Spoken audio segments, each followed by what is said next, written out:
We are eager to talk with you about anything that is important to you. There is nothing that is off limits. There is someone now.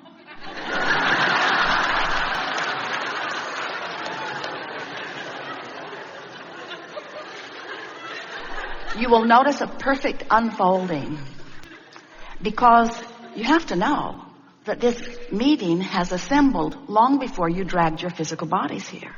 In other words, who you are and the larger part of you has already assembled in this vortex of creation, you see. And so we are well aware of who you are and what you're asking for. As people come forth, we'll call you one at a time, and we will visit with you about whatever is on your mind.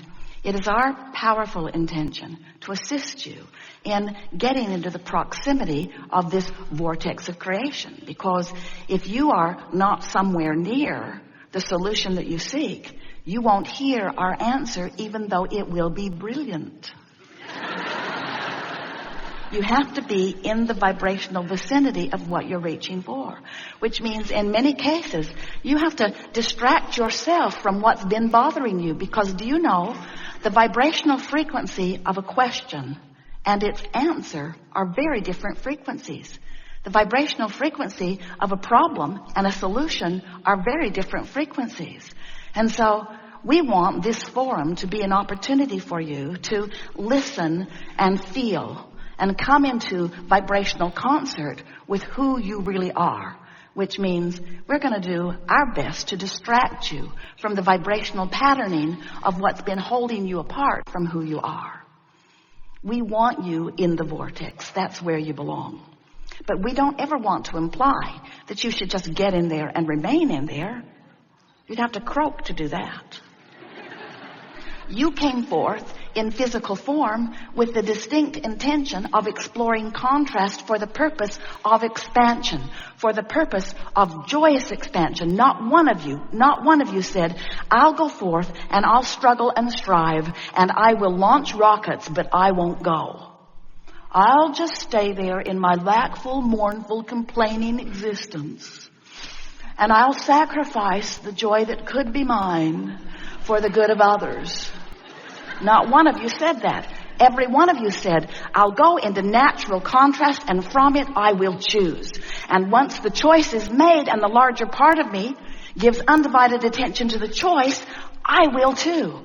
And you know what the most exhilarating thing about that is that everything that you want to call joyous life experience, every bit of it is that closing of that gap. In other words, you out here on the leading edge, you get to explore the contrast and you get to launch the rocket. But then the most wonderful thing happens to you. You get to feel the visceral, tactile, physical thrill of now coming into alignment with your expansion. You get to experience the manifested perfection of every wish or desire or dream that you could ever conjure. But you've got to learn how to become a match to your dreams, which means you got to let go of reality. You got to let go of the reality of the isness of now, because some of it's good and some of it is not the way you want it to be. And you've trained yourself to be so very objective. You weigh the pros and the cons and the pluses and the minuses. You find things, you may not believe this, but you find things in your historical history. You find things in your history that were awful and you make monuments about them.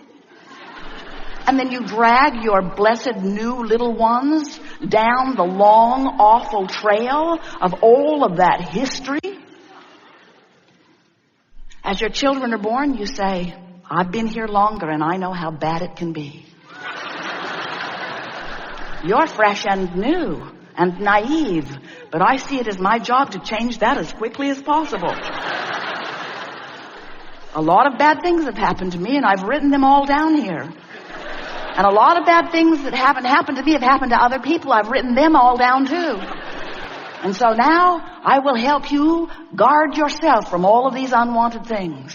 And what most humans do not realize is that in every moment of every bit of that, all they are doing is holding themselves apart from the vibrational reality that is full of all of their requests and is sustained by the energy that creates worlds, by that which man calls God, by that which is the source of all that is good, that remains there for you, surrounding everything that you want and the larger part of you, summoning you all day, every day into it, calling you, calling you, calling you.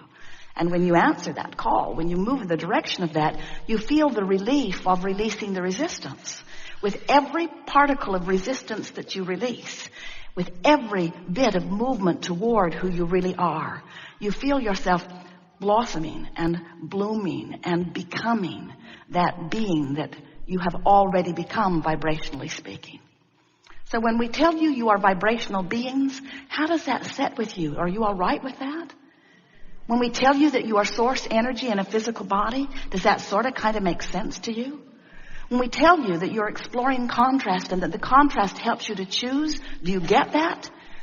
And when we tell you that when you've chosen, that the larger part of you embraces your choice and holds it for you eternally, waiting for another amendment and waiting for you to become a vibrational match to it, can you relate that to the wonderful aspects of your life? Do you get that? Do you now understand the emotions within you and what they mean? Do you know that the source within you is one who loves? Do you know that? And do you know that that's why when you find someone that you're not appreciating, when you're finding fault or blame, when you're condemning someone or something, even when by your physical standards they darn well deserve it, do you now understand what that negative emotion means? It means you departed from who you are.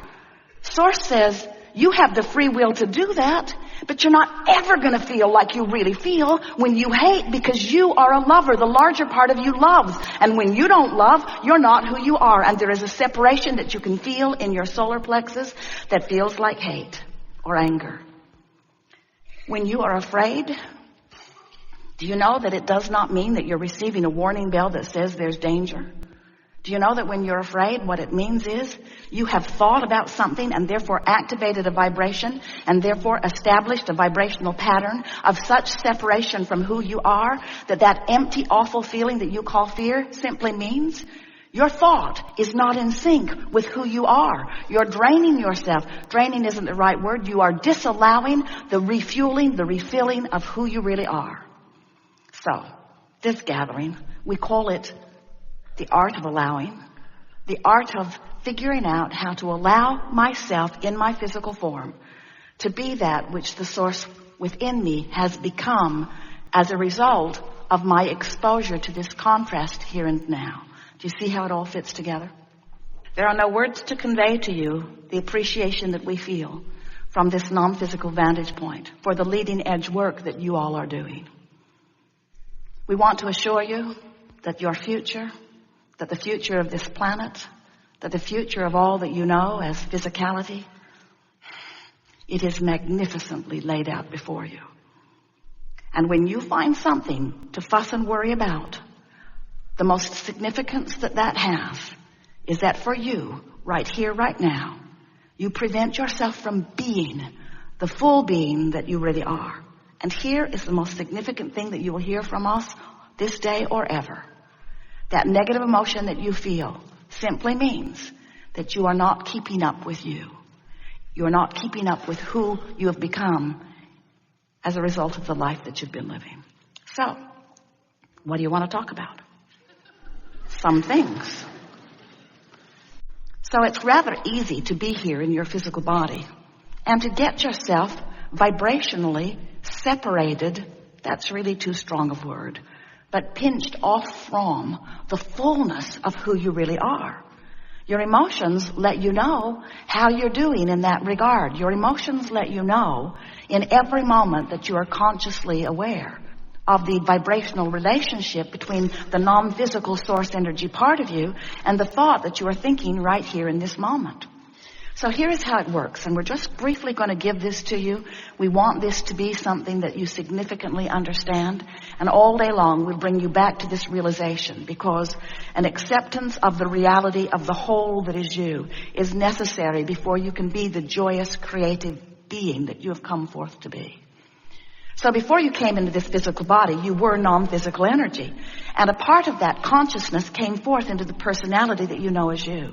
So here you are in this body, you that you know as you and you that others know as you. And you are exploring the variety of this leading edge time-space reality, this leading edge, magnificently balanced, contrasting environment where by knowing what you don't want, you can come to clearer preferences about what you do want. And every time that preference is made, whether you speak it out loud or not, much more is happening that is happening on a nonverbal level than at verbal level. Hard to believe as much as you are talking to one another. But much more is happening vibrationally. So this rocket of desire is shooting forth from you all day, every day, rocket after rocket after rocket of what would be better, what would be an improved situation. Not just for you, magnificent humans, genius creators out here on the leading edge, but even the one-celled organisms, even that which is what you call dirt or rock or beast or flower. Everything that is consciousness is having exposure to environment, and everything that is consciousness, which is everything, is sending forth rockets of desire, rockets of improvement. That's why the evolution of all species occurs. So as this rocket of desire goes forth, the non-physical part of you, or the one-celled organism, or the rock, or the flower, or the beast, the non-physical part of you takes that rocket and holds the newly found preference, the newly found place, and holds it as a vibrational marker, waiting for you to vibrationally catch up to it. That's where your emotions come in.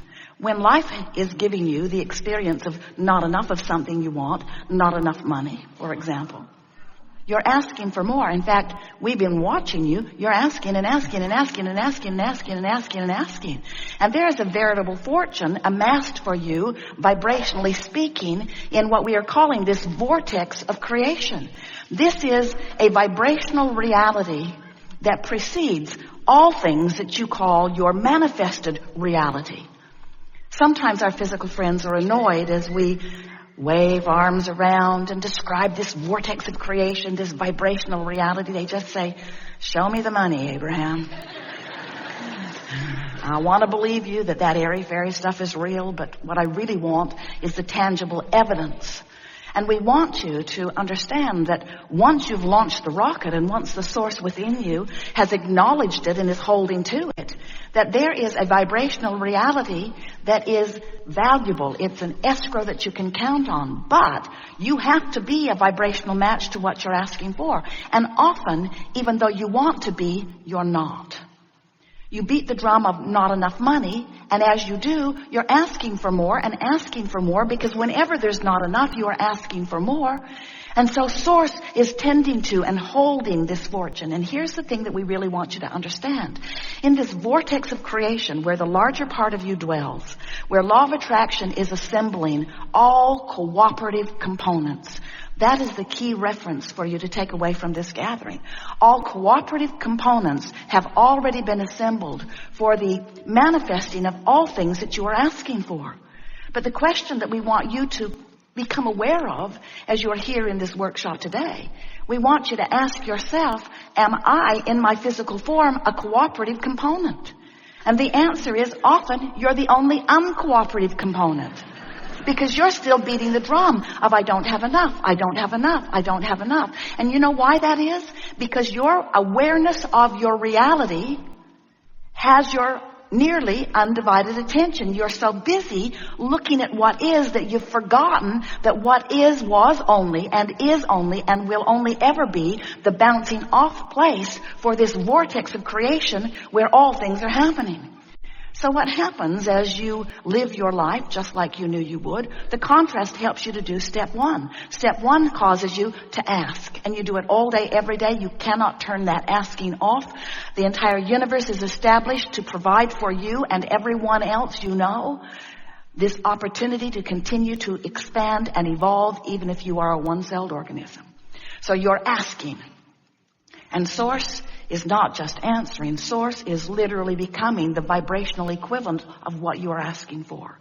And because the inner being within you, the Source within you, gives undivided attention to the new and improved expansion that you've carved out of your leading edge life experience, when you focus on the opposite of what you have now asked for, Let's say it a better way. When you focus upon the opposite of what you have evolved to, do you get it? Do you get that life caused you to ask and the larger part of you evolved to a new vibrational stance? And when you don't go, you don't feel good. That's what that separation, that's what negative emotion is.